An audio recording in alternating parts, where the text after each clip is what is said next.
أعوذ بالله من الشيطان الرجيم بسم الله الرحمن الرحيم إنا أنزلناه في ليلة القدر وما أدراك ما ليلة القدر ليلة القدر خير من ألف شهر تنزل الملائكة والروح فيها بإذن ربهم من كل أمر سلام هي حتى مطلع الفجر صدق الله العظيم وصدق رسوله النبي الكريم ونحن على ذلك لمن الشاهدين والشاكرين والحمد لله رب العالمين. محترم بزرگوں، دوستوں، دینی بھائیوں، اللہ تبارک و تعالیٰ کا بے حد احسان اور فضل و کرم ہے کہ پروردگار عالم نے ہم لوگوں کو یہ موقع عنایت فرمایا ہے کہ اس رمضان المبارک کے مہینے سے فائدہ اٹھا سکے. ہم لوگ رات و دن صبح و شام کتابوں میں پڑھتے ہیں، علماء کرام کے بیانات کو سنتے ہیں کہ اس مہینے کو کس طریقے سے گزارا جائے، اس مہینے میں کتنی دعائیں قبول ہوتی ہیں، اس مہینے کے اندر عبادات کا ثواب 70 گنا زیادہ بڑھا دیا جاتا ہے. ہم لوگ اس مہینے کے فضائل برکات ہم پہلے سے ہی سنتے ہوئے آ رہے ہیں. فرق اتنا ہے کہ ہم لوگ عمل نہیں کر پاتے. اصل چیز ہے انسان کا اپنا عمل. اگر عمل کر رہا ہے تو سننا اور سنانا فائدہ مند ہے، اور اگر عمل نہیں ہے تو لاکھ سننے سنانے کا ماحول بنا لیا جائے، اس سے کوئی فائدہ حاصل نہیں ہوتا. یہ ایسے ہی ہے جیسے کہ ایک بیمار آدمی کو صرف دوا کے فائدے بتاتے رہے تو اس سے بیماری ٹھیک نہیں ہوتی. بیمار آدمی دوا جب استعمال کرے گا تب جا کر کے ٹھیک ہوگا. دوا کا فائدہ کسی کو صرف بتاتے رہے اور وہ ہاں پڑھتا رہے، اس سے بیماری ٹھیک نہیں ہوتی. تو فضائل و برکات، قرآن و حدیث کی باتیں سننا اور سنانا، یہ اس سے کوئی فائدہ حاصل نہیں ہوگا جب تک ہم ان باتوں پر عمل نہ کرنے لگے، ان باتوں کے مطابق اپنی زندگی کو نہ بنا لیں. یہ رمضان المبارک کا مہینہ جو پروردگار عالم نے ہمیں عنایت فرمایا ہے، یہ اللہ کی طرف سے بہت ہی بڑا انعام ہے. اس انعام کی جتنی قدر کر لیں ہم لوگ بہت کم ہے. چونکہ سال میں ایک مرتبہ یہ مہینہ آتا ہے اور اس مہینے کے اندر اللہ پاک مغفرت عام کر دیتا ہے. رحمتوں کا نزول بارش کے پانی سے بوند سے بھی زیادہ تیز ہوتا ہے اس مہینے کے اندر.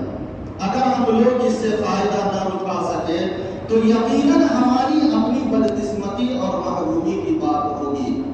اس مہینے کا جو رمضان چل رہا ہے، ہم سارے حضرات جانتے ہیں کہ رمضان المبارک کی آج 18ویں تاریخ ہے، یعنی 18واں روزہ ہے. 2 دن کے بعد پروردگار عالم نے اس امت کو خصوصیت کے ساتھ 2 انعام اور بھی دیا ہے. پہلا انعام اللہ پاک نے دیا لیلۃ القدر کا، شب قدر، جس کا تذکرہ اللہ پاک نے قرآن کریم کے مستقل ایک پورے سورت کے اندر کیا، انا انزلناہ فی لیلۃ القدر. اور دوسرا انعام اللہ پاک نے یہ دیا ہے 2 دن کے بعد سے، یعنی آخر عشرے میں، وہ ہے اعتکاف، جسے ہم لوگ اچھی طرح جانتے ہیں. پہلے تو لیلۃ القدر کو سمجھ لے. قرآن کریم کی یہ سورت اللہ پاک نے نازل فرمائی. ایک موقع پر آقا صلی اللہ علیہ وسلم نے یہ تذکرہ کیا کہ پروردگار عالم کی عبادتیں پچھلی امتیں 1000 سال تک کرتے رہے. ان لوگوں کی عمر اتنی تھی 1000 برس. صحابہ کرام کو بڑا صدمہ پہنچا. چونکہ اس امت کی عمر بہت زیادہ تو 50 60 70 سال کہاں 1000 سال، ان کی نیکیوں کو یہ امت پہنچ ہی نہیں سکتی ہے۔ صحابہ کرام کو بڑا غم ہوا، اور ایک روایت کے مطابق آقا صلی اللہ علیہ وسلم کو بڑا رنج ہوا کہ میری امت تو نیک عمل میں بہت پیچھے رہ گئی۔ اللہ پاک نے سیدنا حضرت جبریل علیہ السلام کو یہ سورۃ القدر لے کر کے بھیجا اور کہا کہ جاؤ میرے محبوب صلی اللہ علیہ وسلم کو یہ خوشخبری سنا دو کہ میں اس امت کو وہ انعام سے میں نواز رہا ہوں جو انعام ہم نے پچھلے کسی امتی کو نہیں دیا ہے۔ یہ اس امت کی خاص خصوصیت ہے جو اللہ پاک نے شب قدر ہمیں دی ہے، جس کی قدر ہم لوگ ہر سال کیسے کرتے ہیں اور کتنا کرتے ہیں ہر ایک شخص کو معلوم ہے۔ اللہ پاک نے قرآن کریم میں فرمایا اِنَّا أَنزَلْنَاهُ فِي لَيْلَةِ الْقَدْرِ، ہم نے قرآن کریم کو شب قدر میں نازل فرمایا۔ مفسرین نے لکھا کہ لوح محفوظ سے سمائے دنیا پر پورا قرآن کریم یک بارگی نازل ہوا اسی شب قدر کے اندر اور رمضان المبارک کے اندر۔ رمضان المبارک کی ایک خاص خصوصیتوں میں سے ایک خاص خصوصیت یہ بھی ہے کہ تمام آسمانی کتابیں اسی رمضان المبارک کے اندر نازل ہوئی ہے۔ قرآن کریم کا نزول بھی اسی رمضان کے اندر اور شب قدر میں ہوا ہے۔ اس کے بعد جیسے جیسے ضرورت پڑتی رہی تھوڑا تھوڑا کر کے 23 سالوں میں آسمان دنیا سے ہم تک یہ قرآن پہنچا ہے، 23 سالوں میں نازل ہوا۔ إِنَّا أَنزَلْنَاهُ فِي لَيْلَةِ الْقَدْرِ وَمَا أَدْرَاكَ مَا لَيْلَةُ الْقَدْرِ۔ اللہ پاک نے زیادتی شوق کے لیے آقا صلی اللہ علیہ وسلم کو فرمایا کہ کیا آپ جانتے ہیں کہ لیلۃ القدر کیا چیز ہے، تاکہ انسان کا شوق اور اس طرف بڑھے، دل کے اندر ایک عجیب و غریب کیفیت پیدا ہو کہ کون سی ایسی چیز ہے جس کے متعلق پروردگار عالم فرما رہے ہیں کہ یہ جانتے ہو کہ یہ کیا چیز ہے۔ انسان کا دل اس کی طرف اور بھی زیادہ مائل ہو اور دل کا تعلق اور لگاؤ اس سے پیدا ہو جائے۔ وما ادراک ما لیلۃ القدر، کیا آپ کو معلوم ہے کہ لیلۃ القدر کیا ہے؟ لیلۃ القدر خیر من الف شہر، اللہ پاک نے فرمایا کہ یہ شب قدر 1000 مہینوں سے بھی افضل ہے اور بہتر ہے۔ لیکن بہتر کیا ہے اس کا کہیں تذکرہ نہیں ہے، صرف اور صرف اللہ جانتا ہے۔ یعنی ایک انسان شب قدر میں عبادت کرتا ہے، ایک رات اگر وہ خوش نصیب جس کو لیلۃ القدر مل جائے، ایک رات عبادت کرتا ہے، ایک رات عبادت کرنے کا اس کو اتنا ثواب ملتا ہے جیسا کہ کوئی شخص 1000 مہینے سے بھی زیادہ عبادت کرتا رہ جائے، اس کو جتنا ثواب ملے گا اس امت کے ایک فرد کو صرف ایک رات میں اتنا ثواب ملے گا۔ لیلۃ القدر خیر من الف شہر تنزل الملائکۃ والروح، اور فرشتے اس رات کے اندر نازل ہوتے ہیں اور حضرت جبریل علیہ السلام آتے ہیں۔ حدیث کے اندر لکھا ہوا ہے آقا مدنی جناب محمد رسول اللہ صلی اللہ علیہ وسلم نے فرمایا کہ شب قدر میں حضرت جبریل علیہ السلام فرشتوں کی ایک جماعت لے کر کے اس روئے زمین پر اترتے ہیں اور یہ حکم دیتے ہیں کہ اے فرشتوں کی جماعت پورے روئے زمین کے اندر پھیل جاؤ، پچھم سے لے کر پورب تک، اتر سے لے کر دکن تک، آبادی میں ہو، شہر میں ہو، گاؤں میں ہو، جنگل میں ہو یا دریا کے اندر ہو، کہیں بھی اللہ کا کوئی بندہ یا اللہ کی کوئی بندی اس رات کے اندر ذکر میں، عبادت میں، تلاوت میں، دعا کے اندر وہ مشغول ہو، اے فرشتوں کی جماعت تم ان کے لیے پوری رات رحمت کی دعائیں کرتے رہو۔ حضرت جبریل علیہ السلام کا یہ حکم ہوتا ہے اس رات کے اندر، اور یہ چیز، یہ سارا کا سارا نظام جو بنتا ہے تنزل تنزل الملائکۃ والروح فیہا بإذن ربہم من کل امر. اللہ تبارک و تعالیٰ کی طرف سے یہ سارا کا سارا نظام رہتا ہے. سلام، اللہ پاک نے فرمایا یہ رات سلامتی والی رات ہے. یہی وجہ ہے کہ آپ شب قدر کے اندر دیکھیں گے کہ اس رات کے اندر بڑا خوبصورت اور پررونق ماحول ہوگا، موسم بالکل نرم ہوگا، دل کے اندر نرمیت ہوگی. اپنے آپ کو یہ احساس ہوگا کہ اس رات کے اندر ضرور کوئی نہ کوئی خاص بات ہے. اس رات کے اندر اللہ تبارک و تعالیٰ کی طرف سے خصوصی طور پر رحمت کا نزول ہوتا ہے جو انسان کے دل اور دماغ کو نرمیت کی طرف لے جاتا ہے اور عبادت کی طرف جھکانے کی کوشش کرتا ہے. فرق اتنا ہے کہ انسان سمجھتا بھی ہے، اس نرمیت کا احساس بھی کرتا ہے، مگر اس دنیاوی فیشن کے اندر دنیاوی لب لباب اور دنیاوی کھیل کود کے چکر میں آدمی عبادات کو چھوڑ کر پوری رات کھیل کود میں لہو لعب میں اس رات کو بھی برباد کر کے رکھ دیتا ہے. جیسا کہ ہم آپ ہر سال دیکھتے ہیں، آنکھوں سے دیکھتے بھی ہیں، کرتے بھی ہیں.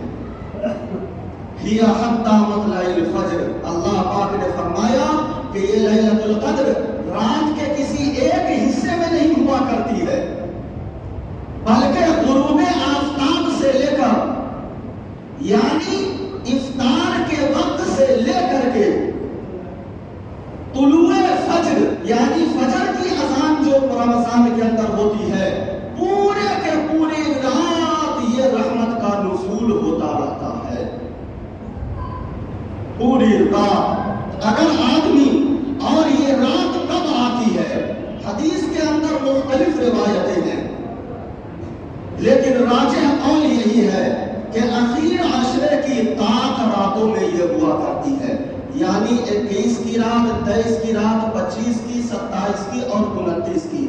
اور یہ جو ہم لوگوں کا ذہن بنا ہوا ہے، یا ہم لوگ خصوصیت کے ساتھ صرف 27ویں رات میں جو خاص کر کے عبادت کرتے ہیں اور یہ سمجھ لیتے ہیں کہ متعین طور پر یہی شب قدر ہے، ایسا نہیں ہے. شب قدر کے متعلق حدیث میں لکھا ہوا ہے کہ آقا صلی اللہ علیہ وسلم اپنے حجرہ مبارکہ سے باہر تشریف لائے تاکہ شب قدر کی تعین بتلا دی جائے کہ کون سی رات ہے.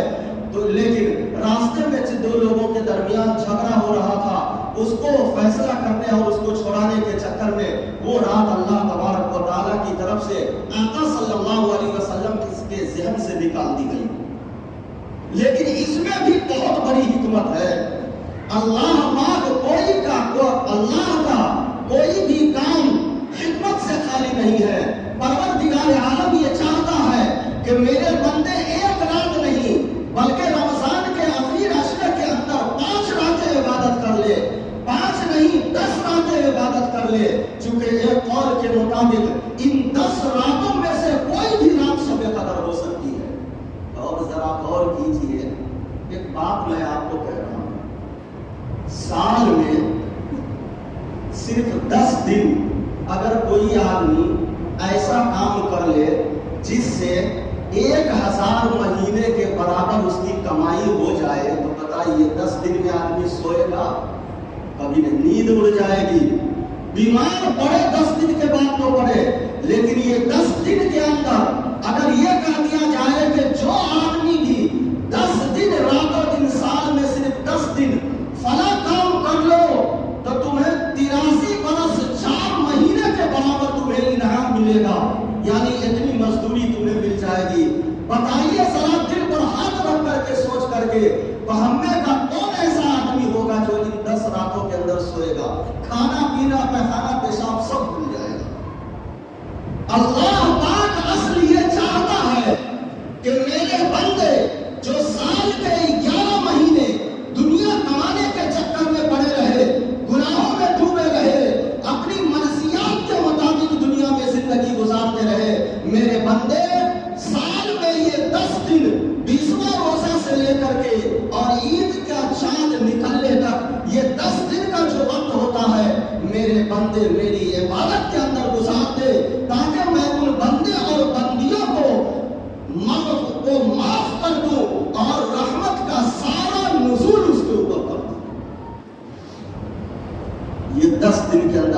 یہ حکمت تھی، ورنہ آقا صلی اللہ علیہ وسلم کو شب قدر کی تعین بتلا دی گئی تھی۔ اصل یہ ہے کہ شب قدر انہی 10 راتوں میں سے کوئی ایک رات ہے۔ مختلف اقوال ہیں اس کے اندر، لیکن محدثین اور مفسرین کا جو رجحان ہے اور زیادہ تر قول انہی 10 دنوں کے اندر ملتا ہے۔ ہم لوگوں نے جو 27 کو جو خاص کر لیا ہے، کوئی ضروری نہیں ہے کہ یہ 27 ہی کو ہو۔ 20واں روزہ کے بعد سے لے کر چاند نکلنے تک، عید کا چاند، ان 10 راتوں میں سے کوئی بھی رات ہو سکتی ہے، اور انہی راتوں کو تلاشنے کے لیے اعتکاف اللہ کے نبی صلی اللہ علیہ وسلم نے کیا ہے۔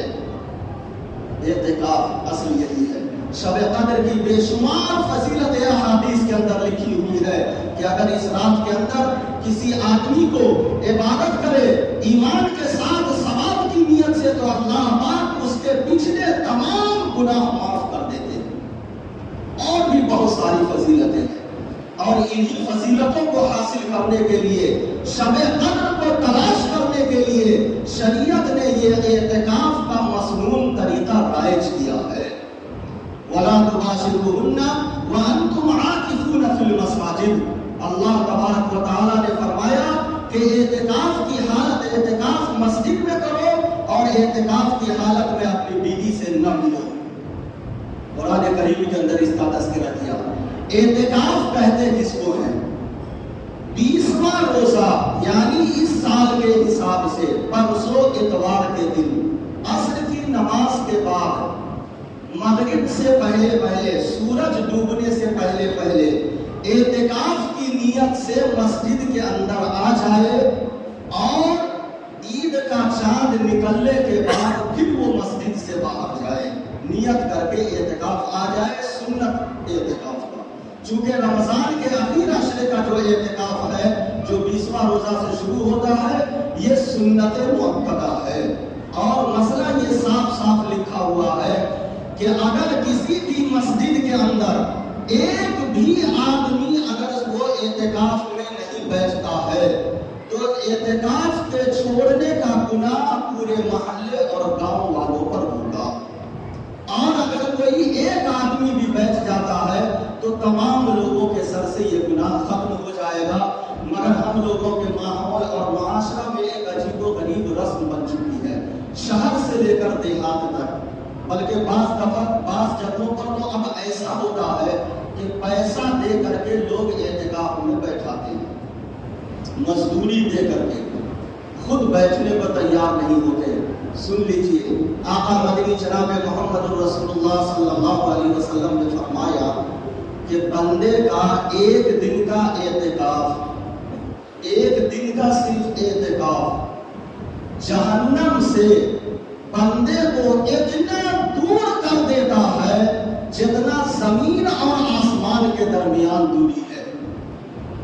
اعتکاف کرنے والے کے ایک دن کے اعتکاف کے بدلے میں پروردگار عالم اس بندے کو جہنم سے اتنی دور کر دیتا ہے جیسے کہ اس زمین و آسمان کے درمیان دوری ہے۔ یہ اعتکاف کی بڑی فضیلت ہے، اور ایک موقع پر فرمایا کہ اعتکاف کرنے والا جب اعتکاف کے اندر بیٹھ جاتا ہے تو اعتکاف سے باہر یعنی مسجد سے باہر جو بھی عبادتیں ہوتی ہے، جیسے کہ جو آدمی اعتکاف میں نہیں ہے وہ جنازے میں شریک ہو لیتا ہے، اسی طریقے سے مریض کی عیادت کر لیتا ہے، یا اور بھی جو ثواب کا کام ہے جو مسجد سے باہر ہوتا ہے، اعتکاف کرنے والا مسجد سے باہر نہیں نکل سکتا۔ اللہ پاک میں اعتکاف کرنے والے کو وہ تمام کے تمام ثواب اس کو مرتبط فرماتا ہے۔ ایک موقع پر آقا صلی اللہ علیہ وسلم نے فرمایا کہ ایک دن کا اعتکاف 2 حج اور 2 عمرے کے برابر اسے ثواب ملتا ہے۔ یعنی کوئی آدمی 2 حج کرے، 2 عمرہ کرے، اور ان چاروں کا جتنا ثواب ہوگا وہ پورا کا پورا ثواب اعتکاف کرنے والے کا ہوگا۔ اور بھی بے شمار فضیلتیں اور برکتیں اعتکاف کی ہے۔ اعتکاف میں بیٹھنے کا طریقہ اچھی طرح سے سمجھ لیں۔ سورج ڈوبنے سے سے پہلے 20واں رمضان کو اپنے ضروری سامان لے کر کے مسجد کے اندر داخل ہو جائے اور مسجد کے اندر ہی رہے پورے 10 دن۔ اعتکاف ٹوٹتا کن چیزوں سے ہے؟ پہلے تو یہ سمجھ لیں کہ اعتکاف میں بیٹھ کر کیا کرنا ہے۔ آپ اعتکاف میں بیٹھ کر کے جو چاہے عبادت کر سکتے ہیں۔ اعتکاف کے اندر کوئی خاص عبادت نہیں ہے، نوافل پڑھ لے، ذکر و تسبیح کر لے، قرآن کریم کی تلاوت کر لے۔ اگر آپ کوئی دینی تعلیم سے جڑے ہوئے ہیں تو اپنے اسٹوڈنٹ کو مسجد میں بلا کر کے دینی تعلیم بھی دے سکتے ہیں، آپ نہیں جا سکتے ہیں باہر۔ ان کو بلا کر کے آپ دینی کتابیں پڑھنا پڑھانا کر سکتے ہیں، قرآن سیکھنا سکھانا کر سکتے ہیں۔ دینی امور کے متعلق جو بھی کام ہے آپ کھل کر کے مسجد میں کر سکتے ہیں۔ مسجد میں بیٹھنے کے بعد مسجد کا پورا احترام رکھنا چاہیے، پورا احترام۔ اب مسجد سے نکلیں گے کب؟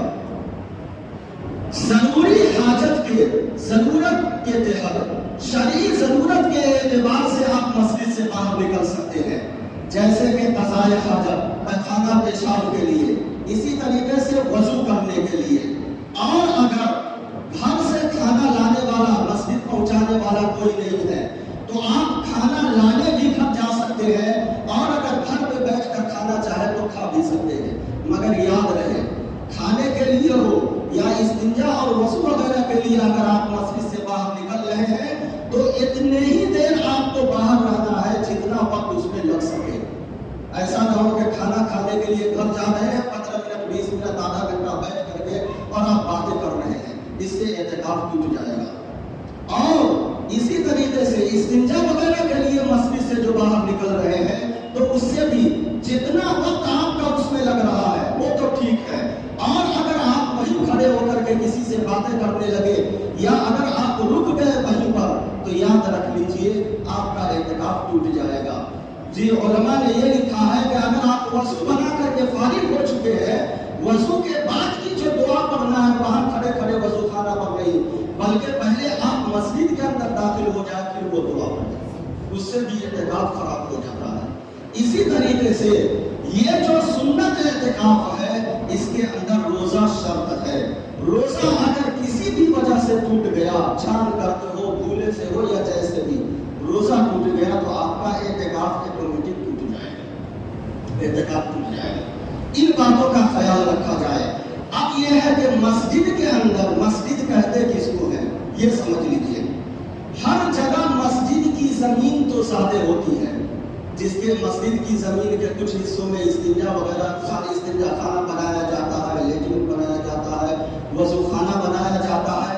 مسجد کی وہ زمین تو ہوتی ہے لیکن وہ مسجد نہیں ہوا کرتی۔ مسجد اصل کہتے ہیں سجدہ کرنے کی جگہ کو، یعنی مسجد کی زمین کے جس حصے میں نماز پڑھنے کے لیے خاص کر دیا گیا ہو وہ جگہ مسجد کہلاتی ہے۔ اور ہر جگہ کے عرف عام میں آدمی سمجھ سکتا ہے کہ کون سا حصہ مسجد سے باہر ہے اور مسجد کے اندر داخل ہے۔ مثال کے طور پر اس مسجد کے اندر کا یہ پورا کا پورا حصہ مسجد ہے، اذان خانہ مسجد سے باہر ہے۔ اگر اعتکاف کرنے والا اذان خانہ میں چلا گیا اعتکاف ٹوٹ جائے گا۔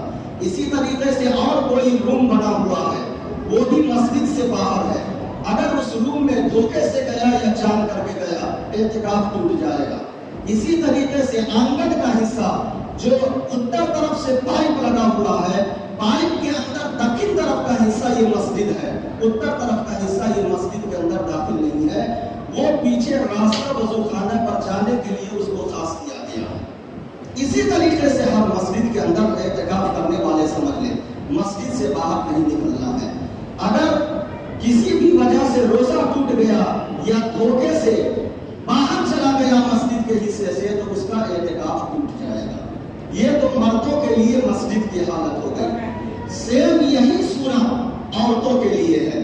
ہمارے زمانے میں یہ ایک عجیب و غریب معاملہ ہے کہ عورتیں اعتکاف سے بہت دور ہیں، حالانکہ عورتوں کا اعتکاف میں بیٹھنا مردوں کے مقابلے میں اور بھی زیادہ آسان ہے، اور بھی آسان ہے۔ عورتیں کہاں بیٹھیں گی اعتکاف میں؟ گھر کی مسجد میں۔ عورتیں گھر کی مسجد میں اعتکاف کریں گی۔ اب جو ہے ہم میں کے اکثر لوگوں کو یہ بات سن کر کے کہ گھر کی مسجد کیا ہوتی ہے تعجب ہوتا ہوگا۔ کیوں؟ اس لیے کہ ہم لوگ جانتے ہی نہیں ہے کہ گھر کی مسجدیں کہاں ہوتی ہیں۔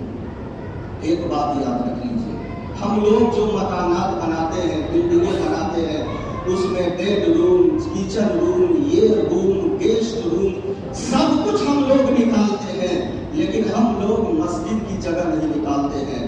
شریعت کا یہ حکم ہے، شریعت نے یہ کہا ہے کہ ہر گھر کے اندر ایک مسجد کی جگہ ہونا چاہیے، چھوٹی سی جگہ ہی صحیح لیکن مسجد کے لیے ہونا چاہیے، تاکہ گھر کی عورتیں اسی جگہ اسی مسجد میں نماز پڑھے، مرد نوافل پڑھے، ذکر و تسبیح کرے، قرآن کریم کی تلاوت کرے تو اسی مسجد کی جگہ میں کرے۔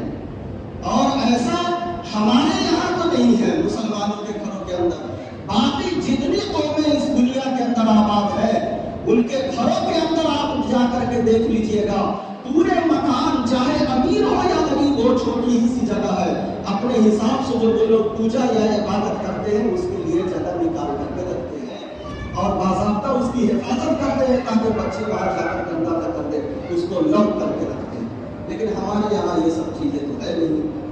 بلڈنگ اللہ نے جن لوگوں کو دیا ہے انسان اس میں نہیں رہتے، کئی روم خالی ہے، بھوت بنگلہ بنا ہوا ہے، انسان ہے ہی نہیں کہ رہے گا، یوں ہی بند رہتا ہے، لیکن توفیق نہیں ہوتی ہے کہ کسی ایک روم کو ہم مسجد کے لیے خاص کرتے ہیں۔ بہت سارے مکانات ایسے ہیں۔ بہرحال عورتیں جو بیٹھیں گی گھر کی مسجد میں، اگر گھر کے اندر مسجد کی جگہ ہے تو وہاں، اور اگر نہیں ہے تو اچھی طرح سے سمجھ لیجئے، اگر روم کی سہولت ہے، زائد روم ہے، تو پورے مکان کے اندر کسی ایک روم کو خاص کر لے کہ اسی میں ہم اعتکاف میں بیٹھیں گے۔ اور اگر روم کی بھی کمی ہے تو روم کے اندر کسی ایک کونے کو جتنے جگہ کے اندر وہ اطمینان سے سو سکے، عبادت کر سکے، کھانا پینا وہاں بیٹھ کر کھا سکے، اتنی جگہ کو وہ خاص کر لے، وہاں بیڈ وغیرہ لگا لے اور پھر وہاں اعتکاف کی نیت سے بیٹھ جائے۔ عورتوں کے لیے ایک بڑی سہولت یہ ہے، شرائط تو سبھی وہی ہے جو مردوں کے ہم نے بیان کیے، بلا ضرورت شرعیہ عورتیں اس جگہ سے باہر نہیں نکلیں گی، یا روم کو خاص کیا ہے تو روم سے باہر نہیں نکلیں گی، بس یہی استنجا وضو وغیرہ کے لیے صرف نکل سکتی ہے۔ باقی کھانے کا جو معاملہ ہے، گھر کے اندر اگر کوئی دینے والی ہے تو وہیں بیٹھے بیٹھے کھانا کھائے، کوئی دینے والی نہیں ہے تو کچن میں جا کر اپنا کھانا نکال کر کے پھر یہیں پر بیٹھ کر کے کھائے جہاں اعتکاف کر رہی ہے۔ اور اگر کسی کے گھر میں کھانا بنانے والی نہیں ہے تو شریعت نے عورتوں کو یہ اجازت دیا ہے کہ کچن میں جا کر کے وہ اپنا کھانا بھی بنا سکتی ہے، اور کھانا بنا کر کے پھر پلیٹ میں نکال کر کے اعتکاف کی جگہ لا کر کے بیٹھ کر کے کھائے گی۔ یہ ساری سہولتیں اب شریعت نے عورتوں کو دی ہے، یہ ساری اس روم سے باہر نہیں نکلے گی، صرف استنجا وضو کے لیے ہی نکل سکتی ہے یا کھانے کے لیے نکل سکتی ہے۔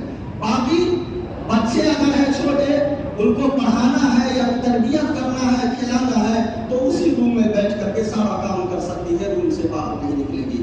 گھر کی جو عورتیں ہیں اندر بیٹھے بیٹھے ان سے سارا کام گھر کا لے سکتی ہے، شریعت نے اجازت دیا ہے۔ ایسے میں گھر کی ساری ضرورت بھی پوری ہو رہی ہے اور مفت میں اعتکاف کا ثواب بھی مل رہا ہے، اور اعتکاف میں بیٹھنے کا جو مقصد ہے لیلۃ القدر کی تلاش، وہ بھی اسے مل رہی ہے۔ عورتوں کے لیے اتنا آسان شریعت نے کر دیا ہے، چونکہ اعتکاف میں بیٹھ کر کے انسان عبادت کر رہا ہو یا چپ چاپ بیٹھا ہوا ہو یا سو رہا ہو، اللہ پاک اس کا کھانا پینا، سونا، اٹھنا، بیٹھنا، جاگنا یہ سب کے سب ثواب میں لکھتا ہے۔ ظاہر سی بات ہے اگر شب قدر کے اندر وہ سوتا بھی رہ گیا تو شب قدر کا ثواب اعتکاف کرنے والے کو آٹومیٹکلی ملتا رہے گا اور پورا کا پورا مل جائے گا۔ اس لیے ہر شخص کو چاہیے کہ یہ اعتکاف والی فضیلت کو حاصل کرنے کی کوشش کرے۔ سال کے 365 دن میں 55 دن 355 دن اپنی ضروریات کے لیے رکھ رہا ہے، 10 دن کا نکالنا کوئی مشکل کام نہیں ہے۔ اب بھی 2 دنوں کا وقت ہے،